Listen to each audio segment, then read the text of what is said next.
Shabbat Shalom. La paracha de cette semaine, Ve'ele Toldot, nous rapporte beaucoup de différents sujets. Je voudrais avec vous, si vous voulez bien, voir trois questionnements que le texte doit nous apporter. Le premier, c'est le début de la paracha. Ve'ele Toldot Yitzhak ben Avraham. Abraham au lit de Yitzhak. Et voici les engendrements de Yitzhak, fils de Abraham. Abraham a enfanté Yitzhak. Abraham a enfanté Yitzhak, mais on le sait déjà depuis la paracha la semaine dernière. Cela fait déjà longtemps que l'on sait qu'il est né de Abraham. Alors, pourquoi nous le rappeler? Pourquoi nous le redire encore une fois maintenant? Il faut bien entendu se poser la question Abraham.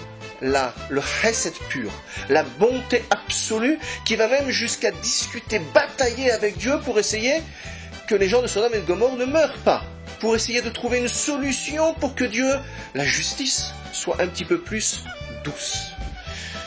Ce Abraham-là va avoir un enfant, Yitzhak. Et ce Yitzhak, c'est justement la justice. La justice la plus absolue, celui qui est prêt à dire « Si Dieu, tu veux ma vie, je te la donne ». Comment est-ce que un absolu peut engendrer un deuxième absolu tout à fait différent? C'est bien la question que l'on se posera, que le texte veut que l'on se pose, parce que peut-être, est-ce que lorsque l'on avance dans la vie, peut-être que lorsque on a une personne qui nous donne un exemple, des fois, on a envie de s'affirmer soi-même dans autre chose, de s'affirmer dans un autre, et cet autre peut être le contraire de ce que l'on nous apprend au départ. Le questionnement que se faisait Rivka lorsqu'elle avait 2 enfants dans le ventre.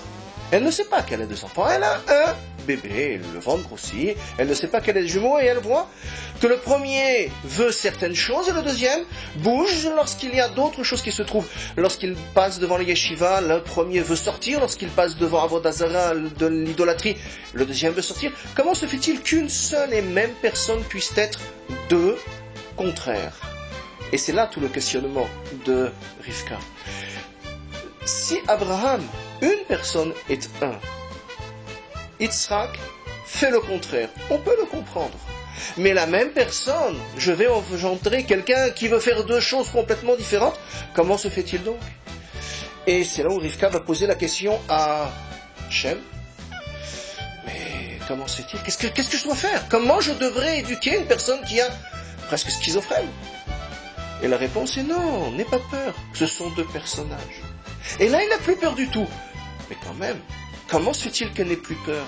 Le premier qui a envie de sortir dans les yeshivot, qui a envie de prendre le bon chemin, c'est normal qu'elle soit contente.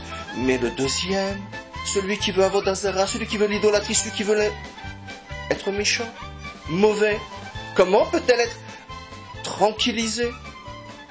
C'est qu'elle sait que même si au départ il y aura un problème d'éducation, cela n'a pas d'importance. Il y a un enfant qui est prédestiné, soi-disant dans ses gènes, à beaucoup de choses, beaucoup de mal.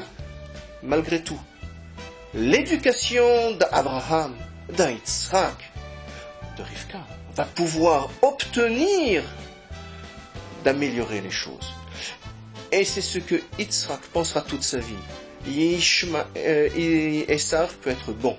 Il peut être bon. Il faut l'éduquer pour que cela le devienne. Mais le temps passe et le troisième sujet que je voulais aborder avec vous sur les bénédictions que donne Yitzhak à ses enfants, nous le verrons l'année prochaine, si vous le voulez bien. Shabbat Shalom.